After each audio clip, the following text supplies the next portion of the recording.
Hi hello नमस्कार. मी तुमच्या सगळ्यांची लाडकी रेश्माच किचनमध्ये तुमचं स्वागत करते. सगळ्यांनाच आवडणारा खूप फेमस असलेला जिनी डोसा घरातच कसा बनवायचा हे आज मी तुम्हाला दाखवणार आहे. जिनी डोसाची फुल रेसिपी माझ्या यूट्यूब चॅनलवर आधीच मी पोस्ट केलेली आहे. त्याच्यामध्ये याचं पीठ कसं बनवायचं ते दाखवलेलं आहे. आता बघूया हा डोसा मी कसा बनवला आहे. तवा गरम करून झाल्यावर त्याच्यावर डोशाचं बॅटर घालून ते छानपैकी स्प्रेड करून घ्यायचं. बॅटर छान स्प्रेड करून झालं की मग त्याच्यावर थोडंसं बटर घालून घ्यायचं आणि थोडंसं तेलसुद्धा घालायचं. तेल नको असेल तर तुम्ही फक्त बटरसुद्धा घालू शकता. मग इथे मी कांदा, गाजर, शिमला मिरची, कोबी अशा सगळ्या टॉमॅटो अशा तुम्हाला ज्या आवडतील त्या तुम्ही भाज्या इथे ॲड करू शकता.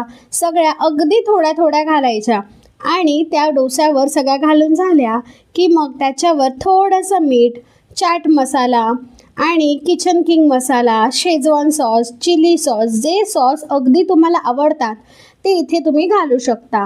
मग हे छान मिक्स करायचं आणि डोस्यावर छान स्प्रेड करून घ्यायचं. त्याचबरोबर इथे मी थोडासा बीटसुद्धा ॲड करत आहे खिसून. हे छान असं स्प्रेड करून झालं की मग आपण ह्याच्यावर पनीर खिसून घालणार आहोत. पनीर खिसून घातल्यामुळे ह्याची टेस्ट अगदी खूपच वाढते. त्याचबरोबर पनीर खिसून झालं की मी त्याच्यावर चीज खिसून घालणार आहे आणि मग वरतून जी आपण कांद्याची पात बारीक कापून घेतली होती तीसुद्धा घालणार आहे. आणि थोडा वेळ आपल्याला डोसा शिजू द्यायचा आहे. म्हणजे वरचं चीज जोपर्यंत मेल्ट होत नाही तोपर्यंत आपल्याला डोसा शिजू द्यायचा आहे. इथपर्यंत आल्यावर डोसा आपोआप तव्यापासून सुटतो.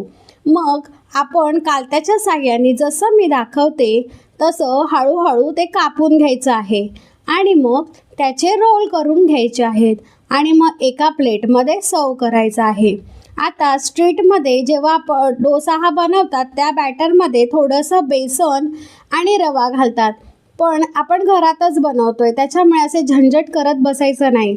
आता मी इथे शॉर्टमध्ये सांगते तुम्हाला मी पीठ कसं बनवलं आहे. इथे मी 3 कप तांदूळ, 1 कप आपली उडदाची डाळ आणि अर्धा कप मूग डाळ इतकं साहित्य घेतलेलं आहे. ते स्वच्छ धुवून 4 ते 5 तास भिजवत ठेवायचं आणि मग वाटून रात्री फर्मेंट व्हायला ठेवायचं आणि सकाळी डोसे करू शकता. आता मी प्लेटमध्ये सर्व केलेलं आहे आणि वरतून चीज खिसून घालणार आहे. तुम्हाला ही जिनी डोसाची रेसिपी कशी वाटली ती नक्की कमेंट करून सांगा. Thank you so much.